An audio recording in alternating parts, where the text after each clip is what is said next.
สว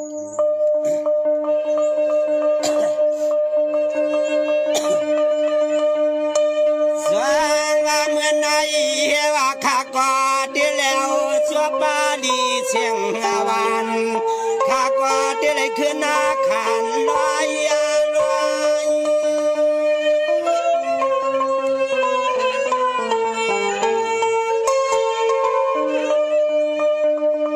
สวงเมื่อในอำเสลว่าเขาเปลี่ยนวันนาปล่อยเจ้าขยันขอชวบขอความเดือดทางยังบันเทียงกวาดวันเตียงทุ่งเมืองสิ่งไก่เฮาให้กัด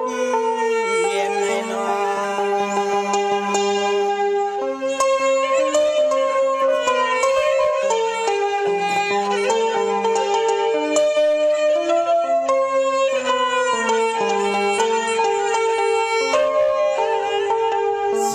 เมื่อในวันในก็เปื่อข้าก็ได้แล้วเชื่อชวบวันย้อนสั่งว่าลัดหมอกออกป่าเสียและเมื่อลัดจูปพาคามีเมืองที่เช่าอยู่เมืองนองเมือง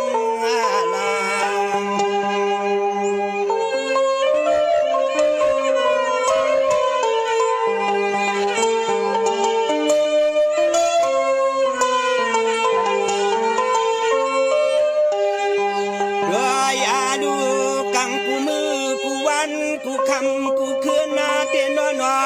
ยามมาเมื่อเดียวในเจไรมีก็ละหนึ่งนอหัวตังอาชกปืนและขึ้นพี่ปันสัตว์ใหญ่